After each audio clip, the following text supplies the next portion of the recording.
ചെമ്പനീർ പൂവിൻ്റെ ഏറ്റവും പുതിയ വിശേഷങ്ങളിലോട്ട് എല്ലാവർക്കും സ്വാഗതം. അപ്പോൾ ചെമ്പനീർ പൂവിൽ ഇപ്പോൾ ചന്ദ്രയുടെ ബർത്ത്ഡേ ആഘോഷങ്ങൾ നടക്കുവാണ്. അപ്പോൾ കുടുംബത്തിലുള്ള എല്ലാവരും നല്ല സന്തോഷത്തിലാണ്. ഇത് കഴിയുമ്പോഴേക്കും വീണ്ടും നമ്മുടെ ദേവുവിൻ്റെ പ്രശ്നം വരുവാണ്. അതായത് അരുണും സച്ചിയും തമ്മിലുള്ള ദേഷ്യവും വഴക്കും ഇനിയും ഇരട്ടിയാവുകയാണ് കേട്ടോ. അപ്പോൾ ആ എപ്പിസോഡിനെ കുറിച്ചുള്ള വിശേഷങ്ങളാണ് ഇന്നത്തെ എൻ്റെ വീഡിയോയിൽ ഞാൻ പറയാൻ പോകുന്നത്.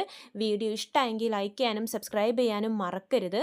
അപ്പോൾ ദിവസം പോകുന്തോറും ദേവുവിൻ്റെ അവസ്ഥ വളരെ മോശമായിട്ട് വരുവാണ്. ദേവു മര്യാദക്ക് ഭക്ഷണം കഴിക്കുന്നില്ല, മര്യാദക്ക് ഉറങ്ങുന്നില്ല, ഏതു നേരവും ഇങ്ങനെ ആലോചനയിലാണ്. വീട്ടിലുള്ള ഒരാളോടും മിണ്ടുന്നില്ല. കാരണം ദേവു തൻ്റെ ദേഷ്യം അങ്ങനെയാണ് തീർക്കുന്നത്. രേവതിയും സച്ചിയും അതുപോലെ തന്നെ ദേവുയുടെ കാര്യത്തിൽ അവർക്ക് നല്ല ടെൻഷനുണ്ട്.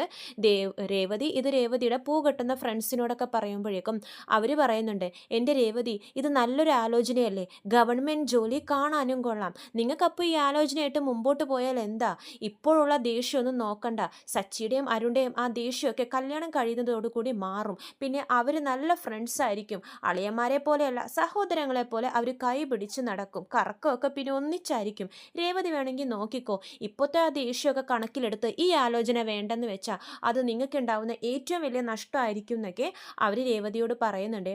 അപ്പോൾ രേവതി പറയുന്നുണ്ട്, എന്നാലും സച്ചിയേട്ടനൊന്ന് സമ്മതിച്ചാലല്ലേ, എന്തെങ്കിലും ഒരു മനസ്സിനൊരു ചെറിയൊരു ഇളക്കം സംഭവിച്ചാൽ നമുക്ക് ഈ കല്യാണത്തുമായിട്ട് മുമ്പോട്ട് പോകാം, പക്ഷേ ഇത് അതുപോലും ഇല്ലല്ലോ എന്ന് പറയുമ്പോഴേക്കും അവർ പറയുന്നുണ്ടേ, നിങ്ങൾ പണ്ട് തൊട്ടേ ദൈവത്തിൻ്റെ നടയുടെ മുമ്പിൽ ഇരുന്ന് പൂ വിൽക്കുന്ന ആളുകളാണ്, അപ്പോൾ ആ ദൈവത്തിൻ്റെ അനുഗ്രഹം നിങ്ങളുടെ കുടുംബത്തിൽ എപ്പോഴും ഉണ്ടാവും, അപ്പോൾ ആ അനുഗ്രഹത്തിൻ്റെ പുറത്താണ് ഈ ആലോചന വന്നതെന്ന് കൂട്ടിയാൽ മതി, തട്ടിക്കളയല രേവതി എന്നൊക്കെ പറഞ്ഞ് അവർ ഉപദേശിക്കുമ്പോഴേക്കും രേവതിയും അതേപ്പറ്റി ചിന്തിക്കുന്നുണ്ട്.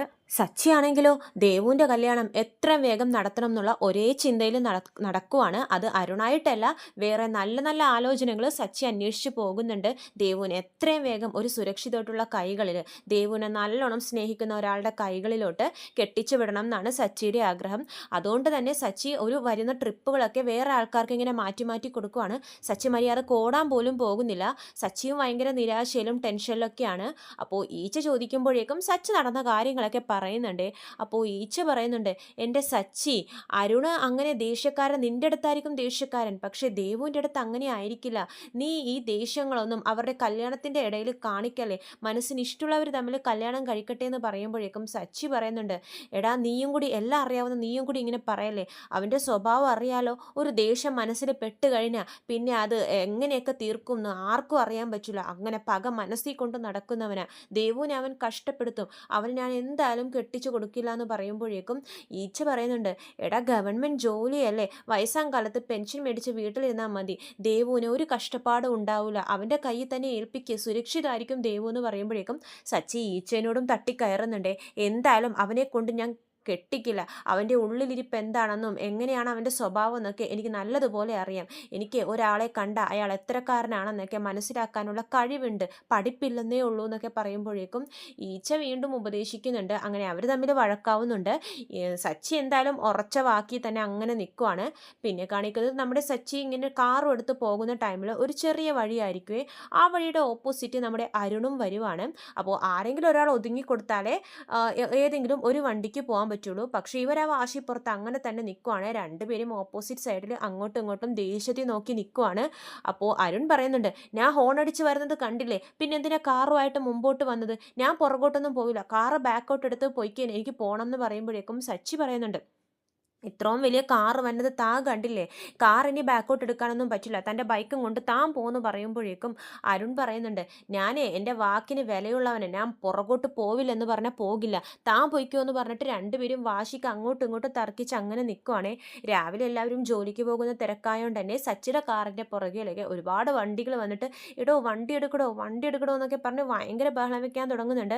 അപ്പോൾ സച്ചി പറയും, കാർ ഞാൻ ഇനി എങ്ങോട്ട് ഒതുക്കാനാ, ബൈക്ക് ആവുമ്പോൾ ഒതുക്കി തരാം, അയാളോട് ഒതുക്കി തരാൻ പറ നിങ്ങളൊക്കെ എന്ന് പറയുമ്പോഴേക്കും നാട്ടുകാരൊക്കെ പ്രശ്നം ഉണ്ടാക്കുവാണേ.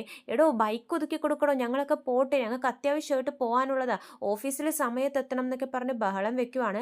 അരുൺ പക്ഷേ അതൊന്നും കൂട്ടാക്കുന്നില്ല, ആ വാശിപ്പുറത്ത് അങ്ങനെ തന്നെ നിൽക്കുവാണേ. അപ്പോഴേക്കും നമ്മുടെ ദേവ് ഹോസ്പിറ്റലിൽ പോകുന്ന ടൈമായിരിക്കും. ദേവ് നോക്കുമ്പോഴേക്കും ഇവിടെ ഭയങ്കര ബ്ലോക്കൊക്കെ കാണുമ്പോഴേക്കും ദേവ് ഇറങ്ങി നോക്കുമ്പോഴേക്കും അരുണും സച്ചിയും ഇങ്ങനെ വാശിപ്പുറത്ത് വണ്ടിയിൽ അങ്ങനെ തന്നെ ഇരിക്കുവാണ്. ലാസ്റ്റ് സച്ചിയുടെ വാശി ദേവുവിനറിയാലോ, അതുകൊണ്ട് തന്നെ ദേവു കൈകൊണ്ട് ആക്ഷൻ കാണിക്കുന്നുണ്ട്. എൻ്റെ അരുണേട്ട ഒന്ന് മാറിക്കൊടുക്കുമെന്ന് പറയുമ്പോഴേക്കും അരുൺ ദേവു പറയുന്നത് കൊണ്ട് തന്നെ പയ്യെ മാറിക്കൊടുക്കുവാണ്. അപ്പോൾ സച്ചിയുടെ വിചാരം വേറെ നിവർത്തിയില്ലാത്തത് കൊണ്ട് അരുൺ മാറിയെന്നാണ്. സച്ചി അപ്പം കണ്ടില്ലേ, അപ്പോൾ അവന് ഒതുങ്ങാൻ അറിയാം എന്ന് പറഞ്ഞിട്ട് സച്ചി ഭയങ്കര ഇതിൽ കാർ എടുക്കുന്ന ടൈമിൽ മിററിൽ കൂടി ദേവുവിനെ കാണുവാണ്. അപ്പോഴേക്കും സച്ചി, ദേവു ഇതെന്താ ഇവിടെ, വാ വന്ന് വണ്ടി കയറി, ഞാൻ അങ്ങോട്ടേക്ക് വണ്ടി ഒതുക്കട്ടെ എന്ന് പറഞ്ഞ് സച്ചി മുമ്പോട്ട് പോകുന്നുണ്ട്. എന്നിട്ട് പറയുന്നുണ്ട്, ദേവു നീ ഇപ്പം ഇവിടെ നടന്ന സംഭവങ്ങളൊക്കെ കണ്ടില്ലേ, നീ ഇത് എങ്ങോട്ട് പോവാന്ന് ചോദിക്കുമ്പോഴേക്കും ജോലിക്ക് പോവാന്ന് പറയുന്നുണ്ട് ദേവു. അപ്പം പറയുന്നുണ്ട്, വാശിക്ക് മാറൂല എന്ന് പറഞ്ഞ് നിൽക്കുമായിരുന്നു, എന്നോടാ കളി, അവൻ തന്നെത്താൻ ഒതുക്കിയത് കണ്ടില്ലേ ദേവു, നീ ഇനിയെങ്കിലും നീ അവൻ്റെ സ്വഭാവം മനസ്സിലാക്ക്, അവന് വാശി കയറിയ വാശി തന്നെയാ, അവൻ്റെ മുഖം കണ്ടില്ലേ എന്നൊക്കെ പറഞ്ഞ് സച്ചി ഭയങ്കരമായിട്ട് അപമാനിക്കുന്നുണ്ട് അരുണിനെ. കല്യാണം കഴിഞ്ഞാലും ഇതേ വാശി നിന്നോട് കാണിക്കും, നീ അവനെ മറന്നേക്ക് ദേവു, കണ്ടില്ലേ ഇപ്പോൾ ഞാൻ ആ ഉറച്ച എൻ്റെ വാക്കിൻ്റെ പുറത്ത് അങ്ങനെ തന്നെ നിന്നപ്പോഴേക്കും അവൻ വേറെ നിവർത്തിയില്ലാത്തത് കൊണ്ട് മാറിക്കൊടുത്തു. അതുപോലെ തന്നെ ഈ കല്യാണത്തിന് സമ്മതമല്ലെന്നുള്ള രീതിയിൽ നമ്മൾ ഉറച്ചു നിന്നാൽ മതി, അവൻ തന്നെത്താനെ പിന്മാറി പൊയ്ക്കോളും, നീ അവനെ ഓർത്ത് വിഷമിക്കണ്ട, കുറച്ച് നാളെ ബുദ്ധിമുട്ട് കാണും, അത് കഴിഞ്ഞാൽ നീയും എല്ലാം മറക്കും എന്നൊക്കെ പറഞ്ഞ് ദേവുവിനെ ഉപദേശിക്കുന്നുണ്ട്. ദേവുക്കാണെങ്കിലും വലിയ മൈൻഡും ഇല്ല, സച്ചിനോടൊരു ദേഷ്യത്തിൽ എന്ന പോലെയാണ് നിൽക്കുന്നത്. അവസാനം സച്ചി പറയുന്നുണ്ട്, ദേവു നീ കാറിൽ കയറി, ഞാൻ കൊണ്ടേയാക്കാം എന്ന് പറയുമ്പോൾ ദേവ് പറയുന്നുണ്ട്, ഇല്ല ഞാൻ വന്ന ഓട്ടോയുണ്ട് അതേ കയറി പൊക്കോളാം എന്ന് പറഞ്ഞിട്ട് ദേവ് കയറി പോവാണ്. ദേവുവിൻ്റെ പെരുമാറ്റത്തിലെ മാറ്റം കാണുമ്പോൾ സച്ചിക്കും ചെറിയൊരു സങ്കടമൊക്കെ വരുന്നുണ്ട്. പക്ഷെ അരുണിൻ്റെ മുഖം കാണുമ്പോഴേക്കും ആ ദേഷ്യം ഇരട്ടിക്കുവാണ്. പിന്നെ സച്ചി വണ്ടി എടുത്ത് പോവാണ്. പിന്നെ കാണിക്കുന്നത് വൈകുന്നേരം ആകുമ്പോഴേക്കും രേവതി തൻ്റെ വീട്ടിൽ പോയിട്ട് ലക്ഷ്മിയോട് വീണ്ടും സംസാരിക്കുവാണ് ദേവുവിൻ്റെയും അരുണിൻ്റെയും കല്യാണക്കാര്യം. ഈ ടൈമിൽ ദേവ് വീട്ടിലുണ്ടാവുകയെ ദേവു ഈ പറഞ്ഞ പോലെ മുറിയിൽ അടച്ചിരുന്ന് ഒരേ കരച്ചിലാണ്. അപ്പോൾ രേവതി അമ്മേനോടായിട്ട് പറയുന്നുണ്ട്, അമ്മേ ദേവുവിൻ്റെ കാര്യം ഒന്ന് സീരിയസ് ആയിട്ട് എടുക്ക്, നമുക്ക് ഈ കല്യാണം നടത്താം എന്ന് പറയുമ്പോഴേക്കും അമ്മ വീണ്ടും പറയുന്നുണ്ട്, എൻ്റെ രേവതി നിനക്ക് പറഞ്ഞാൽ മനസ്സിലാവുന്നില്ലേ, സച്ചി സമ്മതിക്കാതെ ഞാൻ ഈ കല്യാണത്തിന് സമ്മതിക്കില്ല എന്ന് പറയുമ്പോഴേക്കും രേവതി പറയുന്നുണ്ട്, സച്ചേട്ടനെ പറ്റി അമ്മ ചിന്തിക്കണ്ട, ദേവുവിനെ പറ്റി ചിന്തിക്കമ്മേ, അവളുടെ അവസ്ഥ കാണുമ്പോൾ പാവം തോന്നുന്നു എന്ന് പറയുമ്പോൾ ലക്ഷ്മിയും പറയുന്നുണ്ട്, അതെനിക്കും സങ്കടമുണ്ട്, അവൾ മൊത്തത്തിൽ മാറി, പണ്ടത്തെ പോലെയല്ല, ഞങ്ങളോട് മിണ്ടുന്നു പോലുമില്ല, ഭക്ഷണവും മര്യാദക്ക് കഴിക്കുന്നില്ല എന്ന് പറഞ്ഞ് ലക്ഷ്മിയും ഭയങ്കരമായിട്ട് വിഷമിക്കുവാണ്. രേവതി അമ്മയെ കാര്യങ്ങൾ പറഞ്ഞ് മനസ്സിലാക്കാനൊക്കെ ശ്രമിക്കുന്നുണ്ട്. മനസ്സിന് ഇഷ്ടപ്പെട്ട ഒരാളുടെ കൂടെ ജീവിക്കുമ്പോഴല്ലേ അമ്മേ ദേവുവിനും സന്തോഷത്തോടെ ജീവിക്കാനൊക്കെ പറ്റത്തുള്ളൂ, അവളെ അങ്ങനെ ജീവിക്കാൻ അനുവദിക്കുക, അതല്ലേ അമ്മ അവളുടെ സന്തോഷം കാണുന്നതല്ലേ നമ്മുടെയും സന്തോഷം എന്നൊക്കെ രേവതി പറയുന്നുണ്ട്. അതുമാത്രമല്ല അരുണിൻ്റെ അമ്മായിയമ്മ എന്ത് നല്ല സ്ത്രീയാണ്, അവർ ഇവിടെ വന്ന് എന്ത് നല്ല രീതിക്കാണ് നമ്മളോട് സംസാരിച്ചത്, അമ്മയോട് നല്ല ബഹുമാനത്തോടു കൂടിയാണ് അവർ പെരുമാറുന്നതും, അമ്മ മോശമായിട്ട് സംസാരിച്ചിട്ട് പോലും ഒരു ചീത്ത വാക്ക് തിരിച്ചു പറഞ്ഞു ഇല്ല. പക്ഷേ എൻ്റെ അമ്മായിയമ്മ എങ്ങനെയാണ് അമ്മക്കറിയാലോ, കല്യാണം കഴിഞ്ഞിട്ട് ഇത്രയും നാളായി അമ്മയ്ക്ക് എന്തെങ്കിലും ഒരു ബഹുമാനം ആ വീട്ടിൽ തന്നിട്ടുണ്ടോ, എപ്പോഴൊക്കെ അമ്മ ആ വീട്ടിൽ വരുന്നോ അപ്പോഴൊക്കെ അമ്മ അപമാനിച്ചിട്ടല്ലേ വിട്ടിട്ടുള്ളൂ. ഇവരങ്ങനെയല്ല, ദൈവം സഹായിച്ച് ദേവുവിന് നല്ലൊരു അമ്മായിയമ്മനെയും കൂടിയാണ് കിട്ടിയിരിക്കുന്നത്. ഇങ്ങനെയൊരു ഭാഗ്യം എല്ലാവർക്കും കിട്ടണമെന്നില്ല, നമ്മളായിട്ട് ഇത് തട്ടിക്കളഞ്ഞാൽ പിന്നെ ഇങ്ങനൊരു ആലോചന വരുമോ എന്ന് പോലും നമുക്കറിയില്ലല്ലോ അമ്മയെന്നൊക്കെ പറഞ്ഞ് രേവതി ഉപദേശിക്കുന്നുണ്ട് അമ്മയെ. ലക്ഷ്മി പറയുന്നുണ്ട്, ദേവുവിൻ്റെ സന്തോഷം കാണുന്ന തന്നെയല്ലേ മോളെ എൻ്റെയും സന്തോഷം, പക്ഷെ സച്ചി സമ്മതിക്കാതെ എങ്ങനെയാന്ന് പറയുമ്പോഴേക്കും രേവതി പറയുന്നുണ്ട്, അമ്മേ സച്ചിയേട്ടൻ വാശിയിൽ അങ്ങനെ തന്നെ ഉറച്ചു നിൽക്കുക, ഇവർ പകരത്തിന് പകരം അങ്ങോട്ടും ഇങ്ങോട്ടും ചെയ്തുകൊണ്ടിരിക്കുക, സച്ചിയേട്ടൻ അയാളെ ഇഷ്ടമല്ലെന്ന് പറഞ്ഞിട്ട് നമുക്ക് ദേവുവിൻ്റെ കാര്യമല്ലേ നോക്കേണ്ടത്, ദേവു അല്ലേ അയാളുടെ കൂടെ ജീവിക്കാൻ പോകുന്നത്, സച്ചിയേട്ടൻ വാശി പുറത്ത് വീഡിയോ എടുത്ത് പോസ്റ്റ് ചെയ്തിട്ട് അയാൾക്ക് സസ്പെൻഷൻ വരെ കിട്ടി. അപ്പോൾ മറ്റേ ലക്ഷ്മി പറയുന്നുണ്ട്, മോളെ അത് പിന്നെ അരുണും പകരത്തിന് പകരം ചെയ്യുന്നുണ്ടല്ലോ, ഇയാളും സച്ചിയുടെ കാറൊക്കെ എടുത്തുകൊണ്ടും പോയി ഒരുപാട് പ്രശ്നങ്ങളൊക്കെ ഉണ്ടാക്കിയതല്ലേ എന്നൊക്കെ പറയുമ്പോഴേക്കും രേവതി പറയുന്നുണ്ട്, അതാ അമ്മയെ പറഞ്ഞത്, അവർ പകരത്തിന് പകരം ദേഷ്യങ്ങൾ ഇങ്ങനെ തീർത്തുകൊണ്ടിരിക്കുക, ഇതിൻ്റെ ഇടയിൽ കിടന്ന് വിഷമിക്കുന്നത് നമ്മുടെ ദേവുവാ, അവളെ അങ്ങനെ ഇങ്ങനെ ഇട്ടൊന്നും വിഷമിപ്പിക്കല്ലേ അമ്മേ, പാവമല്ലേ അമ്മേ നമ്മുടെ ദേവു എന്നൊക്കെ പറഞ്ഞ് രേവതി ഉപദേശിക്കുന്നുണ്ട്. സച്ചേട്ടൻ്റെ വാശിയുടെ കൂടെ നമ്മളും കൂടി നിന്ന് കഴിഞ്ഞാൽ സച്ചിക്ക് വാശി കൂടത്തേ ഉള്ളൂ എന്ന് രേവതി പറയുന്നുണ്ട്. അമ്മയാണ് ഈ വിഷയത്തിലൊരു തീരുമാനം എടുക്കേണ്ടത്, അമ്മയുടെ കയ്യിലാണ് ദേവുവിൻ്റെ ജീവിതം എന്നൊക്കെ പറയുമ്പോഴേക്കും അമ്മ പറയുന്നുണ്ട്, മോളെ നീ പറയുന്നത് എനിക്ക് മനസ്സിലാവും, പക്ഷെ സച്ചിയുടെ ഇഷ്ടമില്ലാതെ ഈ കല്യാണം നടക്കില്ല എന്ന് തന്നെയാണ് ഞാൻ ഇപ്പോഴും പറയുന്നത്. രേവതി പിന്നെ നീ ആവശ്യത്തിൽ കൂടുതൽ ഈ വിഷയത്തിൽ ഇടപെടണ്ട, കാരണം നീ ഇതിൽ ഇടപെട്ട് കഴിഞ്ഞാൽ സച്ചിക്ക് ദേഷ്യം കൂടും, ദേഷ്യം കയറി കഴിഞ്ഞാൽ സച്ചി എന്തൊക്കെ ചെയ്യുമെന്ന് എനിക്ക് ആലോചിക്കാൻ പോലും വയ്യ, അല്ലെങ്കിൽ തന്നെ ശരത്തിൻ്റെ വിഷയത്തിൽ നിങ്ങൾക്കിടയിൽ ഇടയ്ക്കിടയ്ക്ക് പ്രശ്നങ്ങൾ ഉണ്ടായിക്കൊണ്ടിരുന്നു, ഇപ്പോഴാണ് അതൊക്കെ ഒന്ന് മാറി എല്ലാവരും ഒന്ന് സന്തോഷത്തോടെ ജീവിച്ചു വരുന്നത്. ഇപ്പോൾ അതിൻ്റെ ഇടയിൽ ഇനി ദേവുവിന് നീ സപ്പോർട്ട് നിന്ന് നിൻ്റെ ജീവിതം നീ ആയിട്ട് തന്നെ കളയല്ലേ മോളെ എന്നൊക്കെ പറയുമ്പോഴേക്കും രേവതി പറയുന്നുണ്ട് അങ്ങനെയൊന്നും ഇല്ല അമ്മയെന്ന് പറയുമ്പോഴേക്കും ലക്ഷ്മി പറയുന്നുണ്ട് സച്ചി എനിക്ക് നല്ലതുപോലെ അറിയാം, അവൻ ഇഷ്ടമില്ലാത്തൊരു കാര്യത്തെപ്പറ്റി നീ ഇങ്ങനെ സംസാരിച്ചു കൊണ്ടിരുന്നാൽ നിൻ്റെ ജീവിതമായിരിക്കും പിന്നെ ഇല്ലാതാവുന്നത്. എനിക്ക് എൻ്റെ 2 മക്കളും സന്തോഷത്തോടെ ജീവിക്കുന്നത് കാണണം, അതാണ് എൻ്റെ ഏറ്റവും വലിയ ആഗ്രഹം എന്നൊക്കെ ലക്ഷ്മി പറയുന്നുണ്ട്. ഒരു മോളുടെ ജീവിതം ലഭിക്കുമ്പോഴേക്കും മറ്റൊരു മോളുടെ ജീവിതം ഇല്ലാതായി കാണാൻ ഞാൻ ഒരിക്കലും ആഗ്രഹിക്കില്ല എന്നൊക്കെ പറയുന്നുണ്ട് ലക്ഷ്മി. നീയും സച്ചിയും എന്നും സന്തോഷത്തോടെ കഴിയണം, അതിലൊരു ഇതും ഉണ്ടാവാൻ പാടില്ല എന്നൊക്കെ ലക്ഷ്മി പറയുമ്പോഴേക്കും ദേവു ഇതൊക്കെ അകത്തിരുന്ന് കേൾക്കുവാണ്. ദേവു അങ്ങനെ ഒരു തീരുമാനം എടുക്കുവാണ്. ദേവു എന്ത് ചെയ്യുന്നു വെച്ചാൽ രാവിലെ ജോലിക്ക് പോകുന്ന സമയത്ത് നേരെ അരുണിൻ്റെ വീട്ടിലോട്ട് പോവാണ്. ദേവുവിനെ കാണുന്നതും അരുണ് ഭയങ്കര സന്തോഷാവുകയാണ്. അപ്പോൾ ദേവു കരഞ്ഞുകൊണ്ട് തന്നെ പറയുന്നുണ്ട് അരുണേട്ടാ എന്നെ മറന്നേക്ക്, ഈ വിവാഹം ഇനി നടക്കില്ല എന്ന് പറയുമ്പോഴേക്കും അരുൺ പറയുന്നുണ്ട് അതെന്താ ദേവു ഇപ്പം പെട്ടെന്ന് വന്ന് ഇങ്ങനെ പറയുന്നതെന്ന് ചോദിക്കുമ്പോഴേക്കും ദേവു പറയുന്നുണ്ട് സച്ചേട്ടൻ സമ്മതിക്കാതെ ഒരിക്കലും ഈ കല്യാണം നടക്കില്ല, നടക്കാൻ പാടില്ലെന്ന അമ്മ പറഞ്ഞിരിക്കുന്നത്, എന്നെ മറന്നേക്ക്, സച്ചേട്ടൻ ഒരിക്കലും ഈ വിവാഹത്തിന് സമ്മതിക്കില്ലെന്ന് എനിക്ക് ഉറപ്പായി എന്ന് പറയുമ്പോഴേക്കും അരുൺ പറയുന്നുണ്ട് സച്ചേട്ടൻ്റെ സമ്മതമാണോ ദേവു ഈ കല്യാണത്തിന് വേണ്ടത്, നമ്മുടെ സമ്മതമല്ലേ, നമുക്ക് രണ്ടാൾക്കും ഇഷ്ടമാണ്, പിന്നെ കല്യാണം കഴിച്ചാൽ എന്താണെന്ന് ചോദിക്കുമ്പോഴേക്കും ദേവു പറയുന്നുണ്ട് ഈ വിവാഹം നടക്കണമെങ്കിൽ വീട്ടുകാരുടെ എല്ലാവരുടെയും സമ്മതവും അനുഗ്രഹവും വേണമെന്ന് എനിക്ക് നിർബന്ധമുണ്ട്, അവരെ വിഷമിപ്പിച്ചുകൊണ്ട് ഞാൻ ഒരു തീരുമാനവും എടുക്കത്തില്ല, സച്ചേട്ടൻ ഞങ്ങളുടെ കുടുംബത്തിനോട് വളരെ സ്നേഹത്തോടെയാണ് കഴിയുന്നത്, ആ സച്ചേട്ടനെ ധിക്കരിച്ച് ഒന്നും ചെയ്യത്തില്ല, അച്ഛൻ്റെ സ്ഥാനത്ത് നിന്ന് ഞങ്ങളുടെ കുടുംബത്തിലെ കാര്യങ്ങളും നോക്കിക്കാണുന്നത് സച്ചേട്ടനാണ്, എന്നെ മറന്നേക്ക് അരുണേട്ട, എനിക്ക് ധിക്കരിക്കാൻ അവരെ പറ്റില്ല എന്നൊക്കെ പറയുവാണ്. അപ്പോൾ അരുൺ പറയുന്നുണ്ട് ദേവു കല്യാണ വിഷയത്തിൽ തീരുമാനം എടുക്കേണ്ടത് നമ്മളല്ലേ, നീ എന്തിനാ വീണ്ടും വീണ്ടും ഇങ്ങനെ പറയുന്നെന്ന് ചോദിക്കുമ്പോഴേക്കും ദേവു ഉറപ്പിച്ച് തന്നെ വീണ്ടും പറയുന്നുണ്ട് ഇത് നടക്കില്ല, എന്നെ മറന്നേക്കെന്ന്. എന്നെ മറക്കാൻ നിന്നെ കൊണ്ടാവുമോ എന്ന് അരുൺ ദേവുവിനോട് ചോദിക്കുമ്പോഴേക്കും ദേവു കരഞ്ഞോണ്ട് ഒന്നും മിണ്ടാതെ ആ വീട്ടിൽ നിന്നും ഇറങ്ങിപ്പോവാണ്.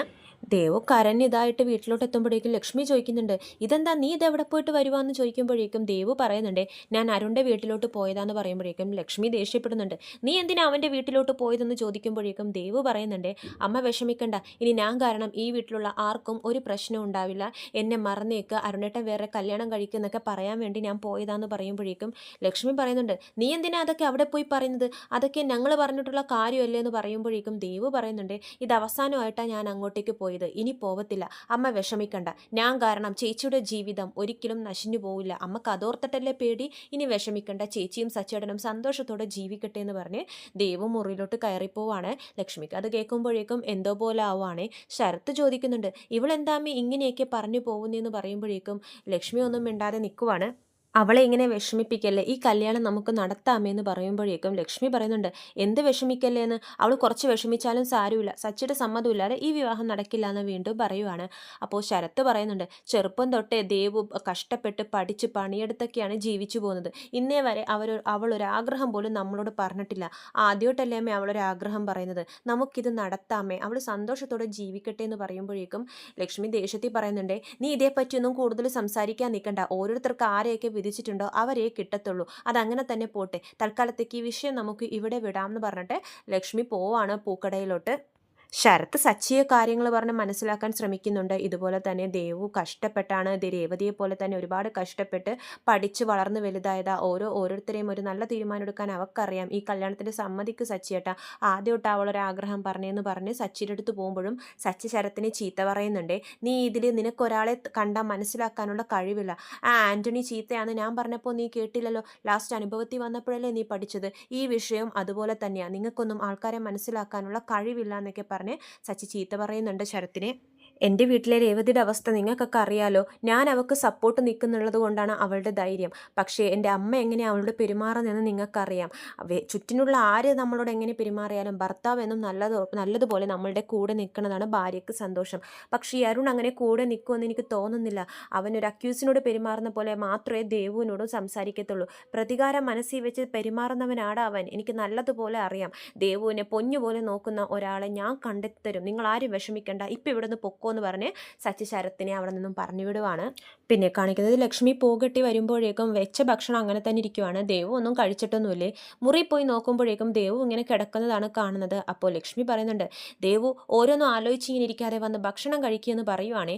ദേവു അപ്പോൾ ഒന്നും മിണ്ടാതെ അങ്ങനെ തന്നെ കിടന്നുകൊണ്ടിരിക്കുവാണ്. കുറേ പറഞ്ഞിട്ടും ദേവു എഴുന്നേറ്റ് വരുന്നില്ല. ലാസ്റ്റ് ലക്ഷ്മി മുറിയിലോട്ട് പോയി ദേവുവിനെ തട്ടി വിളിക്കുമ്പോഴേക്കും ദേവുവിന് ബോധമൊന്നുമില്ലേ, അങ്ങനെ ബോധമില്ലാതെ കിടക്കുവാണ്.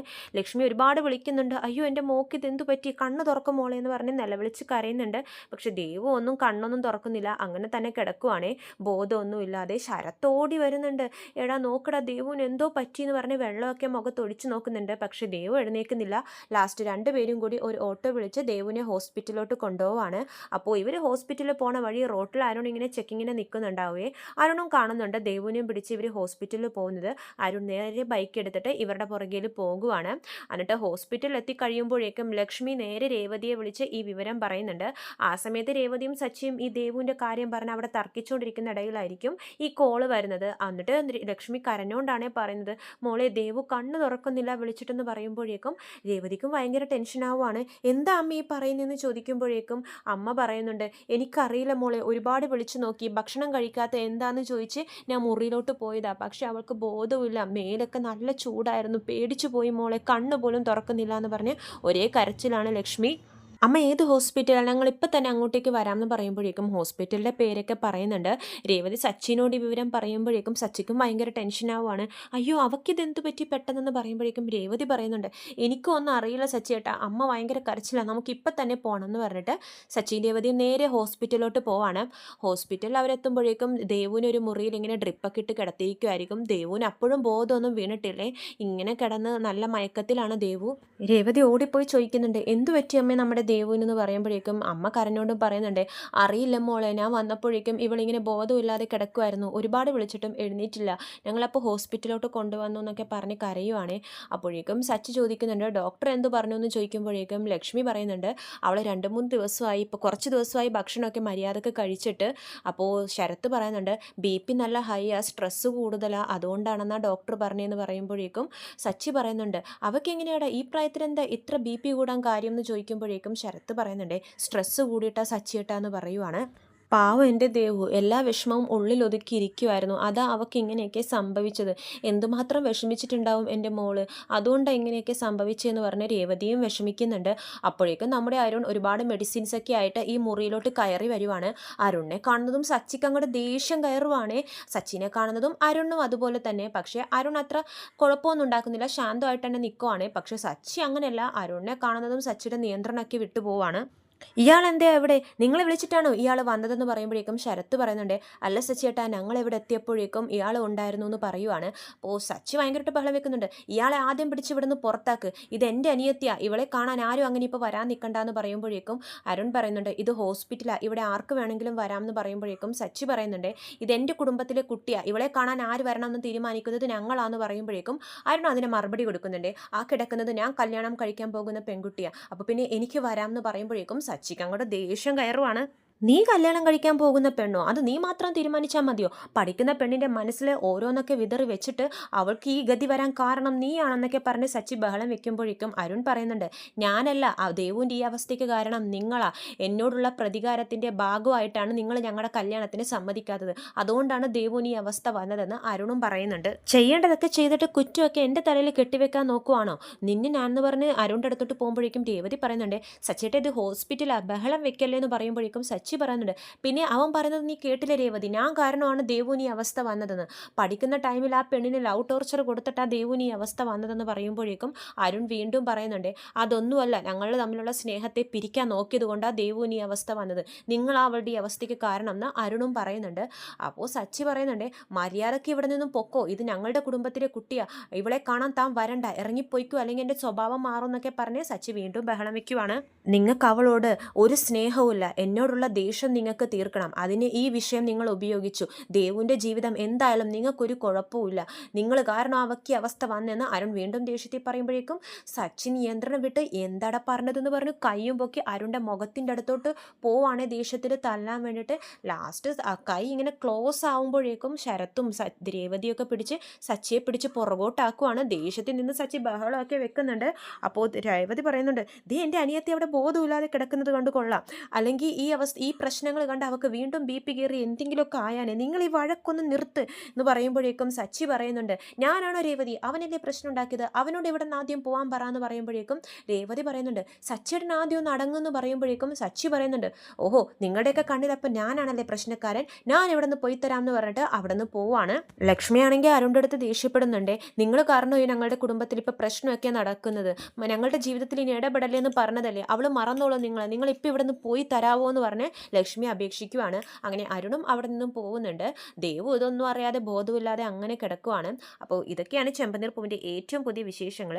കൂടുതൽ വിശേഷങ്ങൾ ഞാൻ എൻ്റെ ചാനലിലൂടെ അപ്ലോഡ് ചെയ്യുന്നതാണ്. ചാനൽ സബ്സ്ക്രൈബ് ചെയ്യാത്തവർ സബ്സ്ക്രൈബ് ചെയ്യണം. വീഡിയോ ഇഷ്ടമെങ്കിൽ ലൈക്ക് ചെയ്യാനും മറക്കരുത്. എല്ലാവർക്കും നന്ദി.